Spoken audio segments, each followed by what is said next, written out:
భాషా గారు వాళ్ళు కూడా రఫా రఫా అంట, అంటే పొట్టేళ్ళు నరికినట్టు రఫా రఫా నరుకుతారంట.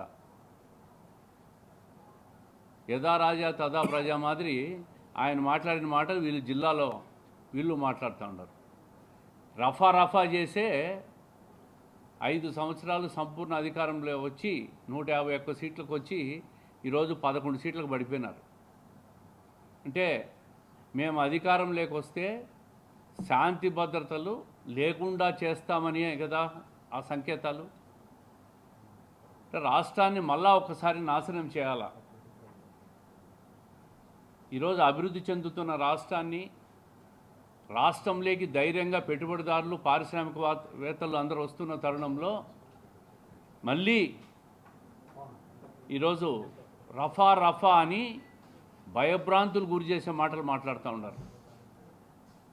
వాళ్ళకు బుద్ధి ఉందా అని అడుగుతూ ఉండా. ఏం మాటలు మాట్లాడుతూ ఉండరు మీరు? ఈరోజు కడప జిల్లాలో స్టీల్ ఫ్యాక్టరీ ప్రారంభమవుతూ ఉంది. మరి జగన్మోహన్ రెడ్డి గారు అంతకుముందు రాజశేఖర రెడ్డి గారు ముఖ్యమంత్రిగా ఉన్నప్పుడు కూడా భూమి పూజలు చేసిన ఫ్యాక్టరీ ఈరోజు చంద్రబాబు నాయుడు గారు వచ్చినాక స్టీల్ ఫ్యాక్టరీ ప్రారంభమవుతుంది. సిమెంట్ ఫ్యాక్టరీలన్నీ కూడా ఎక్స్పాన్షన్ పోతూ ఉన్నాయి. టూరిజం డెవలప్ అవుతుంది కడపలో. వ్యవసాయ రంగానికి పరిస్థితులన్నీ అనుకూలంగా ఈ ప్రభుత్వం తయారు చేస్తూ ఉంది. నీళ్ళు ఇవ్వడం, డ్రిప్ ఇవ్వడం, సర్వీస్ సెక్టార్ కూడా ముందుకు తీసుకుపోవాలన్న ఆలోచనతో ముఖ్యమంత్రి గారు అనేక రకాల ప్రణాళికలు రూపొందిస్తూ ఉన్నాడు. కొప్పర్తి ఇండస్ట్రియల్ హబ్ బ్రహ్మాండంగా ఎంఎస్ఎంఈ యూనిట్లన్నీ వస్తున్నాయి. మరి ఈ తరుణంలో రఫా రఫానా అంటే మీరు రఫా రఫా అంటే తెలుగుదేశం వాళ్ళు భయపడిపోతారనే మీ రఫా రఫాలని ఆ కల్చర్ తెచ్చి కడప జిల్లాలో 7 సీట్లలో 5 సీట్లు గెలిచినాం. ప్రజలు మీరు మాట్లాడే మాటలకు అసహించుకుంటున్నారు తప్ప భయపడే పరిస్థితిలో లేరు. ఇదే విధంగా మీరు మాట్లాడుకుంటా పోతే 11 సీట్లు పోయి 1 సీటు కాదు, పులివెందల సీటు కూడా రేపు ఓడిపోయే పరిస్థితి వస్తుంది. మీరు ఎన్నికల్లో ఏం మాట్లాడుతున్నారు? ఏకగ్రీవం చేసేదానికి మేము ప్రయత్నం చేస్తున్నామా? ప్రజలు మాకు ఓట్లు వేస్తుంటారు. మీలాగా 2020లో రఫా రఫాలు చేసి భయానక వాతావరణం సృష్టించి అధికారులన్నీ మీ గుప్పెట్లో పెట్టుకొని నామినేషన్లు తిరస్కరించి ఎన్నికల్లో గెలిపించుకున్నారు ప్రజాప్రతినిధులు. మీరు పంచాయతీరాజ్ మున్సిపాలిటీల్లో మేము ఏకగ్రీవం చేసుకోవాలన్న ఆలోచనలు కానీ ఇట్లాంటివి మాకు లేవు. ప్రజలు సంపూర్ణ విశ్వాసంతో నమ్మకంతో అభివృద్ధి చేస్తున్నామనే నమ్మకంతో మాకు ఓట్లు అయిపోతున్నారు. మీకు అటువంటి దుష్ట ఆలోచనలు వస్తూ ఉంటాయి, బెదిరించి భయపడించి ఏకగ్రీవం చేసుకోవాలని. ఏకగ్రీవాలు కాదు, అన్ని చోట్ల పోటీ పెడతా ఉంటాయి. అంటే పోటీ పెట్టలేని పరిస్థితిలో మీరున్నారు. ఈరోజు మీ మీద నమ్మకం కోల్పోయింది. రేపు స్థానిక సంస్థల్లో మిమ్మల్ని చూసి మీ పార్టీ తరఫున పోటీ చేసేవాళ్ళు కరువు అవుతారు. ఇదే విధంగా సంస్కారం లేకుండా రఫా రఫాలు మాట్లాడితే మీ నాయకుడు కారు కింద మనిషి చనిపోతే ఈడ్చి పడేసిపోయినారు. ఈ సంస్కృతి కూడా ప్రజలు చూశారు, రాష్ట్రం అంతా గమనిస్తూ ఉంది.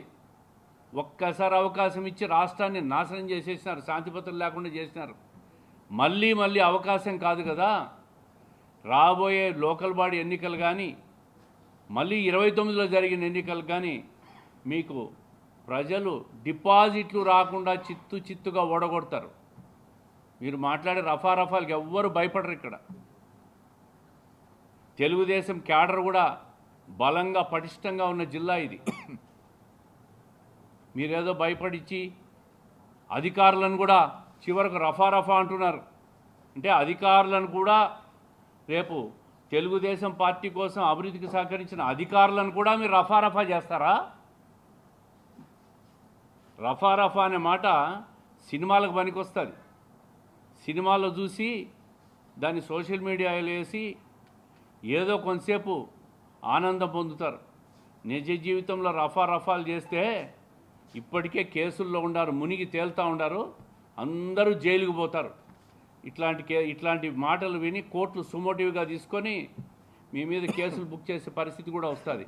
ఇంకొకసారి ఈ రఫాలు ఇవన్నీ వింటే రాబోయే ఎన్నికల్లో చిత్తుగా ప్రజలే ఇటువంటి సంస్కారహీనులను, ఇటువంటి భయభ్రాంతులు గురి చేసే మనుషులను, అభివృద్ధికి ఆటంకం పరిచే మనుషులను దగ్గరికి కూడా రానివ్వరని చెప్పి, ఇదే సందర్భంలో లోకల్ బాడీ ఎన్నికల్లో చిత్తుగా ఓడిపోతారు. మీ తరపున నామినేషన్లు వేసేదానికి మనుషులు కూడా దొరకరని చెప్పి తెలియజేస్తూ ఉండాలి. 50 డివిజన్లలో 50 గెలుస్తారని చెప్పలే, 50 డివిజన్లలో మేము పోటీ చేస్తామంటున్నారు. అంటే పోటీ చేస్తామని ప్రకటించుకుంటా ఉన్నారు తప్ప వాళ్ళు ఇప్పటి వరకు పోటీలో లేమని అనుకున్నారు. ఈరోజు రఫా అని చెప్పి పోటీ అనుకుంటా ఉన్నారు. పోటీ చేసేదానికి మనుషులు కూడా దొరకరు వాళ్ళకని చెప్తా ఉన్నారు.